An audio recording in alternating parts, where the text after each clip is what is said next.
Lestari mewakili dari rekan-rekan kelompok 6 kewirausahaan. Di sini saya sedang berada di praktik mandiri bidan. Saya ditemani dari bidan yang mungkin udah terkenal di berbagai sosial media. Mungkin yang pertama kita harus tahu juga nih apa aja kegiatannya, terus apa yang dilakuin sehari-hari oleh bidannya. Mungkin yang pertama-tama boleh Teh identitas diri dari nama Teteh, Ya. usia Teteh. Baik, terima kasih ya Teh sudah berkenan untuk datang ke sini. Sebelumnya kenalkan saya dengan Bidan Resti Sri Dewi Maulani. Kebetulan saya masih berusia 27 tahun ya. Keseharian saya yaitu masih seorang pekerja sih ya. Seorang pekerja dan seorang ASN di salah satu puskesmas di Kota Bandung ya. Selain buka praktek juga di sini gitu. Saya memulai karir untuk buka praktek itu dari tahun 2018 ya. Sebelumnya tempat praktek saya memang bukan di sini ya. Saya buka praktek di daerah Ledeng, di wilayah kerja Puskesmas Ledeng. Sudah selesai itu tahun 2023. 2024 saya pindah ke sini karena memang kebetulan di sana itu sudah habis izinnya. Saya pindah ke sini untuk izin yang baru. Kenapa? Karena saya lihat juga strategis wilayahnya. Di sini itu padat penduduk dan memang saya lihat di Maps juga kebetulan belum ada bidan gitu ya. Mungkin di sini selain untuk membuka persalinan dari Teteh ada semacamnya apa gitu yang dibuka oleh Teteh? Oke, pelayanannya ya. Kalau misalkan ke bidannya udah khusus ya, tapi ada lagi kayak pijat bayi, mungkin itu nggak semua gitu yang bisa lakuin. Terus kayak di sini hitan juga saya membuka. Kenapa? Karena di sini saya kolaborasi dengan dokter. Kebetulan suami saya juga kerja di rumah sakit, jadi saya berkolaborasi dengan rumah sakit yang suami saya tempat bekerja itu ya. Di situ paling nanti kalau misalkan ada yang mau hitan biasanya janjian, lalu nanti dokter yang dari sana mendatangi ke sini gitu. Dan selain itu juga saya ada buka optik. Selain jadi bikin kacamata gitu, pemeriksaan kacamata gitu ya. Karena suami saya tuh optik ya, optometris ya, lulusan RO gitu kan. Jadi di situ kalau misalkan kesini kan suka ada tuh yang konsultasi mau ini periksa mata bisa, terus kalian bikin kacamatanya juga bisa.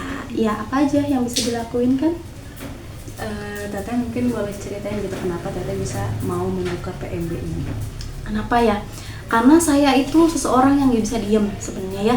Kalau pernah sebelumnya lepas dari PMB yang di sana, kan saya harus nunggu izinnya keluar sebulan gitu ya, nunggu izin keluar. Saya diem, nggak enak, nggak dapat duit gitu kan. Tujuan kita buka praktek mandiri selain kita jadi mengemban ke masyarakat, kita juga pengen dapat duit dong. Ya pengen kaya. Kan seorang bidan itu kaya raya ya. Setiap bidan itu pasti kaya gitu kan. Jadi saya nggak bisa diem gitu orangnya. Harus mencari apa yang itu bisa jadi duit gitu. Makanya saya buka nih praktek bidan. Sama nggak? Usaha ini ada tantangan terberat nggak dari Teteh buat dari awal gitu sampai sekarang, tantangan terbesar dalam membuka usaha ini? Banyak ya. Salah satunya seperti yang diketahui ya, kalau misalkan kesini itu lokasi, bener nggak sih lokasi di sini mojok lah kalau bahasanya mah, jauh dari pinggir jalan.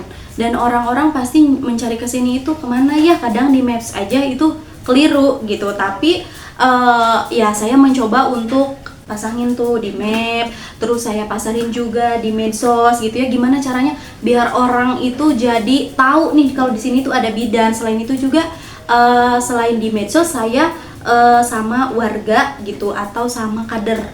Dulu saya pas awal buka itu saya ngegabungin sama kader, tolonglah minta ini ada brosur boleh dibagiin, terus saya kasih imbalan.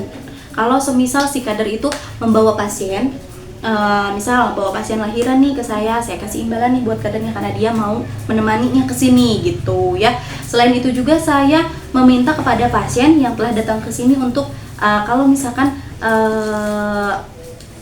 puas sama pelayanan kita, kan yang kita kasih itu adalah pelayanan ya, jasa gitu kan.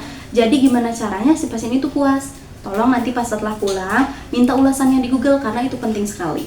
Dan mungkin selanjutnya aku mau tanya, kalau misalnya di PMB ini Teteh ada berapa banyak tim gitu untuk membantu Teteh membuka usaha ini? Oke, paling untuk timnya sih baru satu ya sama asisten, kebetulan sekarang lagi libur.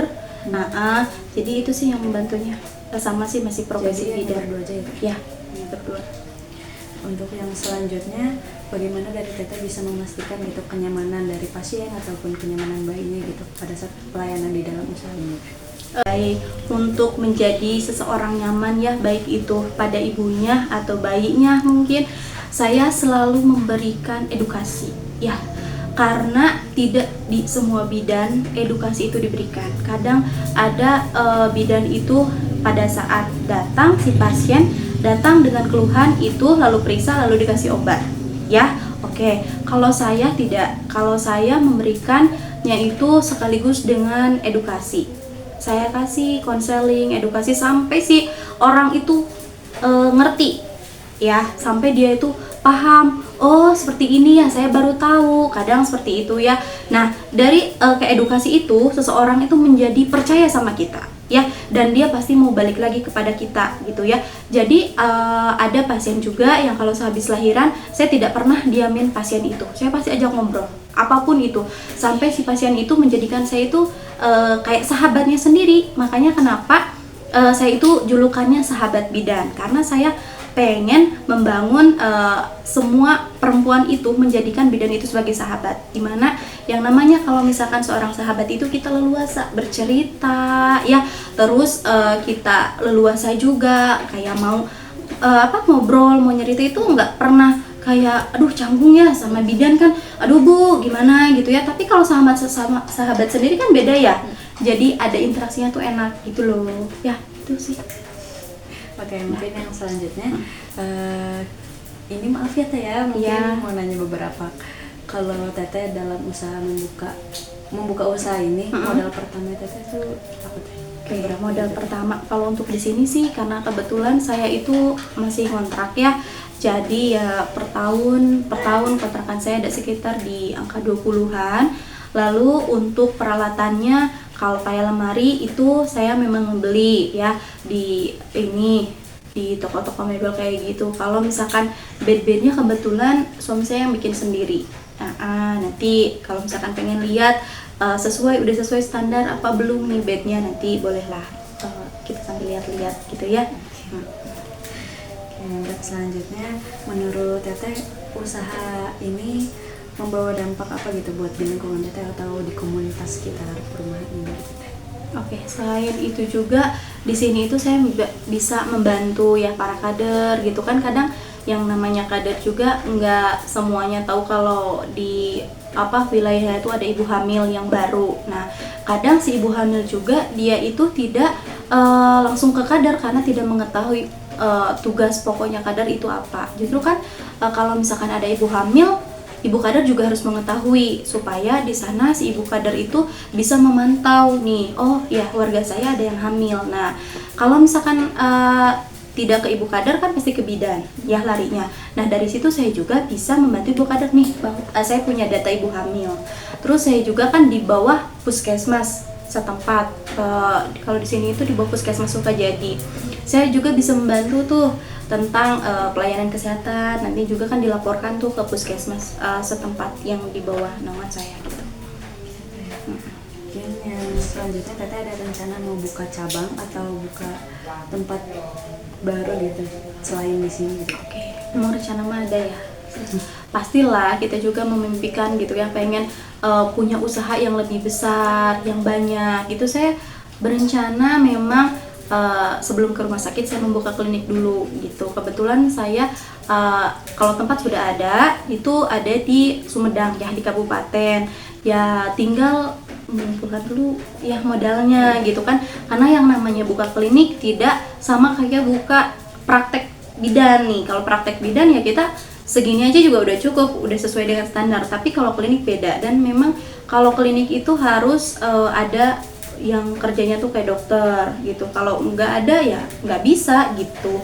Itu sih udah ada sih untuk membuka klinik, membuka rumah sakit sudah ada sih kalau ke pertanyaan yang terakhir, dari Teteh ada saran atau pesan gitu buat teman-teman bidan yang lain ataupun buat calon-calon bidan ini di masa depan gitu? Oke, saran saya itu kasih ya semangat ya untuk belajar. Terus setelah kita lulus, khususnya untuk para calon bidan, jangan memandang untuk pekerjaan nih, jangan memandang kita untuk mendapatkan uang pertamanya, karena kita itu baru lulus, otomatis kita harus mencari apa? Pengalaman ya. Carilah pengalaman yang sebanyak-banyaknya, mau sejauh apapun itu pengalaman tuh sangat mahal, sangat berharga. Setelah kamu mendapat banyak pengalaman, kamu mau cari pekerjaan apapun itu, mau dengan gaji berapapun kamu pasti dapat ya. Itu sih yang saya alamin, karena saya dari dulu saya setelah lulus saya nggak pernah tuh nanyain kayak emang gajinya berapa, mau jauh apapun itu, karena paling jauh saya kerja di Karawang. Itu cuman gaji di angka 1 juta kurang ya, tapi saya lakonin karena saya pengen tahu kalau di sana itu kita sebagai bidan tuh ngapain gitu ya, karena setiap tempat pasti berbeda. Nah setelah di situ saya di Padalarang. Nah beda lagi tuh kalau di sana kesehariannya kayak gitu, karena kebetulan kalau di Karawang saya di bidan desa kerjanya gitu ya. Terus pindah ke Padalarang, beda lagi caranya. Oh berarti kan saya harus ngambil tuh sisi positifnya gitu kan. Di Karawang saya harus ambil sisi positifnya seperti apa, di Padalarang juga sama. Di rumah sakit juga saya pernah, itu di rumah sakit Padalarang, rumah sakit ibu dan anak, saya ambil juga, oh seperti ini cara penanganannya. Nah kita udah banyak tuh. Nah lalu kalau misalkan kita mau kerja dimanapun, kalau pengalaman kita kan otomatis pada saat wawancara, pada saat tes pasti ditanya pengalaman. Kalau misalkan kita mau nego kayak salary juga kan, kalau pengalaman kita bagus, kerja kita bagus, cara komunikasi kita juga bagus, ya pasti dong yang namanya HRD pasti nerima aja, mau juga gitu. Karena memang saya itu sangat ini sama, maaf loh, bidan sekarang saya pada saat buka lowongan aja, mereka yang paling nanya pertama itu adalah apa? Salary-nya berapa? Padahal dia baru fresh graduate gitu. Sedangkan mau saya kasih salary yang tinggi, emang keahlian dia apa gitu? Saya juga belum lihat. Terus dia pengalamannya apa? Dia misalnya hanya PKL pada saat kuliah, memang itu cukup? Kan beda. Sekarang PKL dengan dunia kerja itu beda. Nggak bisa disamakan, PKL juga kan gini-gini, ya beda. Yang namanya kamu kerja, kamu dapat duit, ya kamu harus semuanya dong dilaksanain. Kalau PKL dulu kan hanya ya perasaan ini gitu kita kerjain. Kalau sekarang kerja, ya kamu kerja di bidan, apapun itu kerjain gitu ya. Mulai dari awal buka kayak beres-beres, ya kamu wajib kerjain itu gitu ya. Terus pelayanan apapun itu wajib kerjain gitu. Sedangkan iya, kebanyakan awal sekarang para calon bidan itu nanyanya salary. Saya tuh miris, dulu aja saya nggak pernah nanyain kayak gini-gini. Yang penting pengalaman dulu yang diperbanyak. Nanti kedepannya kamu pengen salary berapapun itu kamu pasti dapat gitu. Itu sih. Bener nggak? Betul. Jadi nanti nih buat kalian-kalian ya, kalau misalkan baru lulus ya, jangan sampai berani-beraninya tuh tanya gajinya berapa bu, jam kerjanya gimana. Ya boleh sih jam kerja nggak masalah ya, biar kita tahu kita liburnya kapan. Tapi kalau untuk gaji apalagi baru lulus itu kayak nggak pantas gitu ya, karena kita belum cukup pengalamannya. Kamu mau ngasih apa ke si ibu itu gitu ya? Kalau misalkan dengan pengalaman, dengan cukup ngebantuin gitu, bu enggak cukup kayak gitu ya. Dengan kamu punya keberanian, kamu kalau misalkan bisa dikatain bisa itu kalau kamu udah berani nolong itu ya, nolong kamu udah berani. Tapi bukan berarti karena dawu si ibu nak kapaksa gitu kan, meskipun ada si ibunya, bu nggak apa-apa saya nolong sendiri, diliatin gitu kan, diliatin dengan cara apa. Kamu jangan sampai deg-degan, aduh geus ieu teh naon ya, geus ieu naon. Kadang kan memang suka gitu ya. Yang penting kita tahu dulu urutannya, udah bayi lahir kita harus apa dulu ya. Jangan sampai kita teh jadi deg-degan, tremor, otomatis pasti semuanya buyar. Tenang aja dan pastikan ke kondisi harus sebaik-baiknya. Oke, sekian sesi tanya jawab bersama Bidan Resti. Dari kami mengucapkan terima kasih banyak. Bidan Resti dari awal sudah mau sharing sama kita, sudah mau berbagi pengalaman, dan juga udah mau memberi pesan dan pesan buat ke calon-calon bidan di masa depan. Mungkin dari kami memohon maaf apabila ada perbuatan atau perkataan yang kurang berkenan. Mungkin dari kami juga sekian videonya. Wassalamualaikum warahmatullahi wabarakatuh.